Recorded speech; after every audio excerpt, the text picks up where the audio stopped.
샬롬, 사랑하는 조성훈 네트워크 식구 여러분, 금요일 5분 메시지를 통해 찾아뵙게 된 김민수입니다. 5분 메시지 가자. 큐티책을 펴신 후 본문 말씀을 읽으시고 이 영상을 보시면 은혜가 2배. 날이 많이 추워졌습니다. 눈코 뜰 수 없이 바쁜 연말, 따뜻한 하나님의 말씀을 통해 마음 든든히 챙기러 함께 갑시다. 연말 이런저런 행사들도 많고 바쁜 삶의 한가운데서 어쩌면 잊고 있었을지도 모르는 관계들과의 만남이 이뤄질 수도 있는 시즌입니다. 이 관계에는 언제나 딜레마가 있습니다. 연인, 가족, 친구 모든 관계에 동일하게 적용되는 딜레마, 바로 반복되는 실수로 인한 관계의 틀어짐입니다.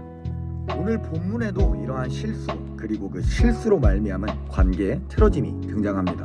이스라엘 민족은 하나님의 선지자들을 통해 듣게 된 여러 차례의 경고에도 아랑곳하지 않고 이방의 풍습을 따르며 생명이 없는 우상들을 섬기고 있었습니다. 오늘 본문 말씀 전 에스겔서 20장 앞부분에서 하나님은 제대로 서운한 기색을 드러내고 계십니다. 나 너희 애굽에서 힘들어할 때 구출했던 하나님이야. 약속한 가나안 땅으로 너희를 인도한 하나님이라고. 심지어 오늘 본문 말씀 31절에서는 이렇게 말씀하고 계십니다. 너희가 또 너희 아들을 화제로 삼아 불 가운데로 지나게 하며 오늘까지 너희 자신을 우상들로 말미암아 더럽히느냐? 이스라엘 족속아, 너희가 내게 묻기를 내가 용납하겠느냐? 주 여호와의 말씀이니라. 내가 나의 삶을 두고 맹세하노니 너희가 내게 묻기를 내가 용납하지 아니하리라. 끝내 하나님께서는 이스라엘 민족이 하나님께 여쭙는 것조차 거부하시는 것을 볼 수 있습니다. 이렇게 보면 하나님께서 우리를 거부하시고 미워하시는 것처럼 보일 수 있습니다. 그러나 우리가 명심해야 할 한 가지는 하나님께서 우리를 사랑하신다는 것입니다. 내가 어떤 사람을 죽도록 소중히 여기는데 정작 그 사람은 내가 아닌 다른 사람에게만 눈길을 주고 애정을 표현한다고 생각해 봅시다. 심지어 내가 하지 말라고 했던, 내가 원치 않는 일들을 반복하고 또 나는 그럼에도 그 사람이 돌이켜 나를 바라봐주면 언제고 용서해 줬는데 같은 잘못이 여전히 반복된다면 우리는 서운해하고 분노하게 될 것입니다. 그리고 이렇게 말하겠죠. 말 걸지 마. 이 말 걸지 말라는 말이 정말 말을 걸지 않아줬으면 해서 하는 말일까요? 그럴 리가 없죠. 하나님께서도 동일하십니다. 돌이켜라. 돌이켜라. 몇 번이고 하나님께서는 그 사랑하는 백성이 돌이켜 하나님께로 돌아오기만을 기다리십니다. 그리고 하나님 외에 사랑하고 의지하고 있는 그 모든 것들이 사실 사랑할 수 없고 의지할 수 없는 것임을, 하나님 한 분 외에 의지할 것이 없음을 깨닫게 하십니다. 제 이야기를 잠깐 해보자면 저는 2020년부터 영혼의 구원을 향한 리더의 마음을 결단했습니다. 리더의 마음을 품은 지도 3년. 이제는 내 노력이 결실을 맺을 때가 되었다 라는 생각을 품은 채 하루가 가고 한 주가 가고 한 달이 가고 그렇게 어느덧 2023년도 가을이 되었습니다. 그리고 제 셀의 출석수는 평균 1명이 될까 말까한 수준에 머물러 있었습니다. 그렇다고 해서 제가 기도나 말씀을 붙들지 않고 믿음 생활을 소홀히 한 것도 아니었습니다. 연말 어워즈에서 상을 받을 만큼 제 신앙을 열심히 지키고 정진해 왔다고 생각했습니다. 지나고 보니 그것이 저의 교만과 자만심이 되었고, 교만한 마음과 자만심으로 가득 차 있던 저는 당혹스러움을 감출 수 없었습니다. 저는 제 현상을 파악하기 시작했습니다. 하나님께서 저를 여전히 사랑하시는 것도, 제게 약속하신 부흥이 있는 것도 명확했습니다.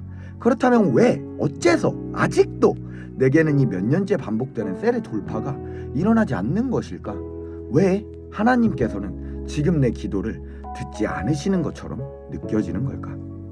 얼마 지나지 않아 저는 이 얄팍한 교만함이 저를 사로잡고 있음을 직면케 되었습니다. 제 기도의 동기가 고작 체면치레에서 비롯되었음을, 또 그 체면을 지키기 위해 부단히 움직이고 있었음을, 신앙의 주체가 하나님이 아닌 김민수의 삶이 되었고 그 교만함이 제 기도를 막고 있음을 깨달았습니다.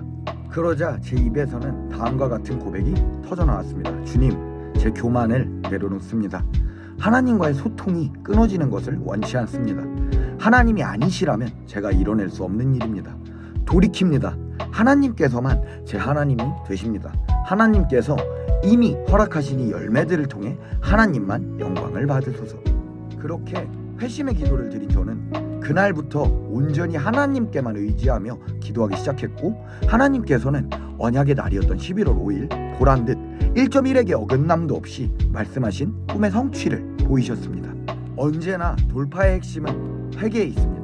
그리고 우리를 죽도록 사랑하시는 아버지 하나님께서는 우리의 회개를 무시하실 분이 아니십니다. 오늘 본문 이후 에스겔서 20장 41절에는 하나님께서 회개하고 돌이킨 이스라엘을 향해 다음과 같이 말씀하십니다. 내가 너희를 인도하여 여러 나라 가운데에서 나오게 하고 너희가 흩어진 여러 민족 가운데에서 모아낼 때에 내가 너희를 향기로 받고 내가 또 너희로 말미암아 내 거룩함을 여러 나라의 목전에서 나타낼 것이며.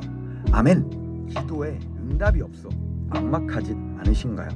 인간적 욕심이나 소망 또는 감정 때문에 하나님과의 관계가 소원해지진 않으셨나요? 성경은 다음과 같이 말하고 있습니다.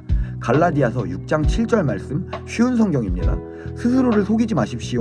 하나님께서는 결코 속임을 당하지 않는 분이십니다. 사람이 무엇을 심든지 심은 대로 거둘 것입니다. 아멘. 우리 삶에서 하나님보다 우선시되고 있거나 하나님이 원치 않으시는 영역들을 외면하지 않고 돌이켜 회개할 때 기적은 바로 우리의 이야기가 될 것입니다. 하나님과 우리 사이에 있는 모든 불순물을 제거하고 기적의 산 증인이 되시는 여러분 한 사람 한 사람이 되시기를 축복합니다. 언제나 우리를 기다리시는 아버지께서 여러분 한 사람 한 사람을 사랑하십니다.